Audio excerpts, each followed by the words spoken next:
Hello बच्चों, कैसे हैं आप सभी। उम्मीद कर रहे हैं आप सब अच्छे होंगे, राइट ना। तो पिछला लेक्चर में जहां से हम लोग स्टॉप किए थे वहीं से कंटिन्यू करने जा रहे हैं।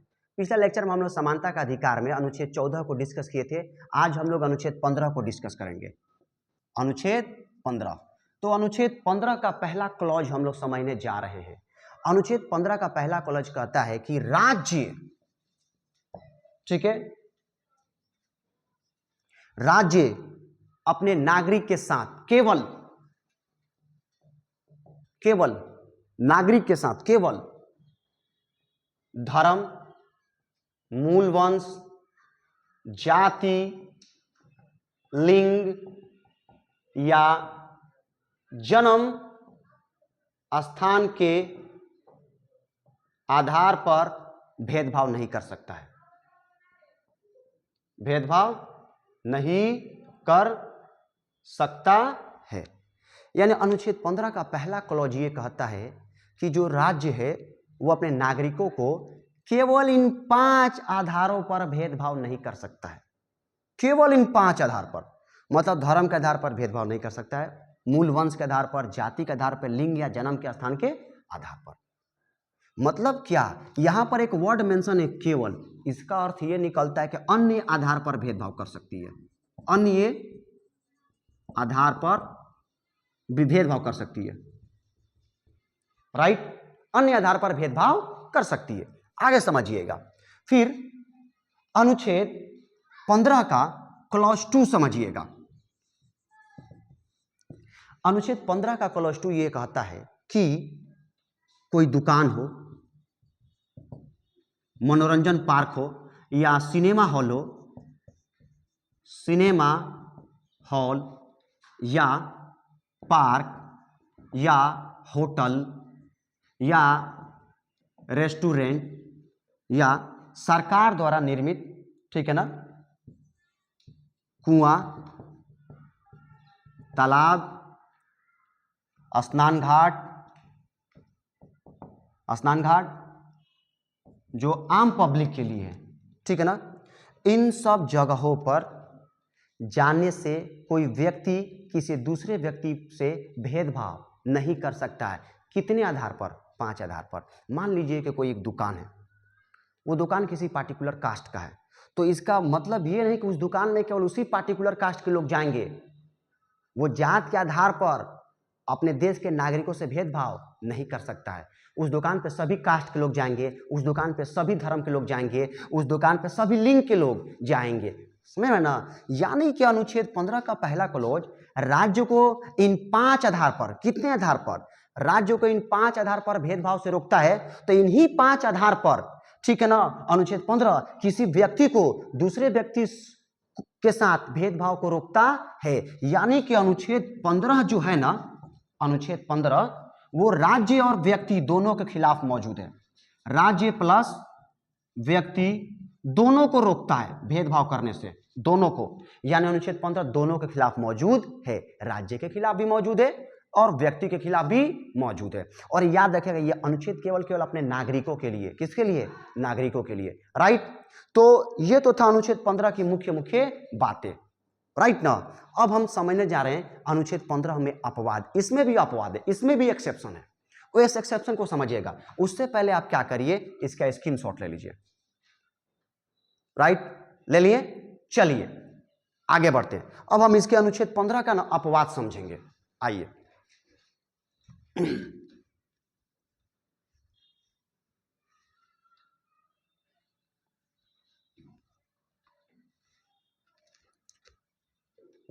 पहला देखिए, राज्य को इस बात की अनुमति है कि वह महिला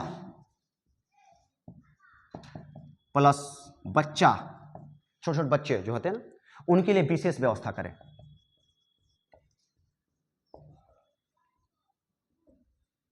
देखिए, महिला के लिए सरकार आरक्षण दिए। कहां? पंचायत के चुनाव में, पंचायत, नगर पालिका चुनाव में। यानी कि महिलाओं का आरक्षण दिया गया है, पंचायत में सीट रिजर्व कर दिया गया है। बच्चों के लिए स्पेशल व्यवस्था क्या किया गया है? उनके लिए नी शुल्क शिक्षा की व्यवस्था की गई है। बच्चों के लिए निःशुल्क शिक्षा की व्यवस्था किया गया है। अब आप ये नहीं कह सकते कि भेदभाव हो रहा है, क्योंकि ये उन 5 आधार पर नहीं हो रहा है। ठीक है। दूसरा, राज्य को इस बात का अनुमति है कि वह सामाजिक एवं शैक्षणिक आधार पर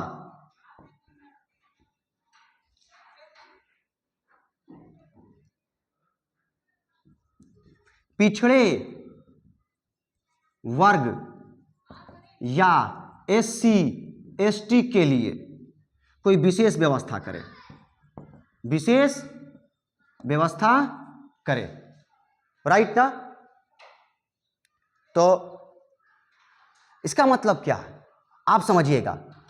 आधार क्या है? सामाजिक एवं शैक्षणिक।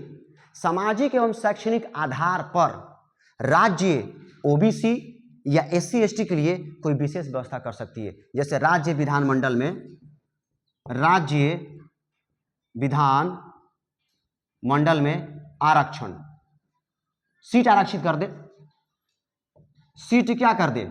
आरक्षित कर दे। या जो शैक्षणिक संस्थान है, शैक्षणिक संस्थान, उसमें फी में कमी कर दे। शुल्क जो लगता है ना फी, उसमें क्या कर दे? कम कर दे। राइट। फिर आगे देखिएगा, राज्य को यह अधिकार है कि वह सामाजिक एवं शैक्षणिक, सामाजिक एवं शैक्षणिक आधार पर जो पिछड़ा वर्ग है या SC ST है, उन्हें शैक्षणिक संस्थानों में, शैक्षणिक संस्थानों में एडमिशन के लिए आरक्षण कर दे, आरक्षण कर दे। जितने भी केंद्र सरकार के द्वारा फंडेड कॉलेज है, विश्वविद्यालय है, स्कूल है, उसमें OBC को 27% रिजर्वेशन है, शेड्यूल कास्ट को 15% रिजर्वेशन है, शेड्यूल ट्राइब को 7.5% रिजर्वेशन है, आरक्षण है। यानी अगर एग्जाम में ये पूछ दे कि कौन सा आर्टिकल है जो एडमिशन के लिए, एजुकेशन के लिए, राइट ना, आरक्षण की बात करता है, तो अनुच्छेद 15। फिर बात को समझिएगा। अब हम समझने जा रहे हैं कि ये OBC कौन है। देखिए, OBC में आज भी बहुत सारे लोग पिछड़े हैं और कुछ लोग एडवांस सेक्शन का है। तो जो एडवांस सेक्शन है ना, उसको बोलते हैं क्रीमी लेयर। और जो अभी भी पिछड़ा है, तो OBC का जो लाभ मिलेगा ना, आरक्षण का लाभ, जो अभी भी पिछड़ा है उसको मिलेगा।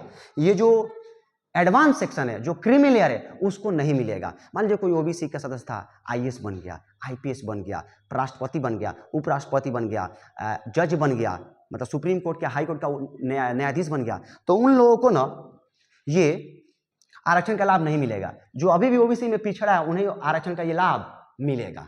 राइट। दूसरा क्या, अगर किसी का पिता का इनकम 8 लाख से ज्यादा है, कितना ज्यादा है? 8 लाख से ज्यादा है, तो अगर 8 लाख से ज्यादा है तो वो भी OBC के क्रीमी लेयर में आ जाएगा, यानी उसे आरक्षण का लाभ नहीं मिलेगा। फिर क्या हुआ, भारत सरकार ने 2019 में एक संशोधन किया, 103वां संविधान संशोधन अधिनियम 2019। इसमें EWS को, यानी आर्थिक रूप से कमजोर वर्ग, इकोनॉमिकली वीकर सेक्शन, ठीक है, इनको 10% आरक्षण दिया गया। अब इसमें शामिल कौन होगा? इसमें शामिल होगा जो सवर्ण जाति हैं। सवर्ण जाति में जो गरीब लोग हैं, ठीक है ना, उनमें भी तो बहुत सारे ऐसे लोग जो बहुत ही गरीब है, तो उनके लिए 10% आरक्षण की बात की गई है। तो ये था हमारा अनुच्छेद 15। राइट ना। मिलते हैं नेक्स्ट वीडियो में। नेक्स्ट वीडियो में हम लोग अनुच्छेद 16 डिस्कस करेंगे। मिलते हैं। राइट।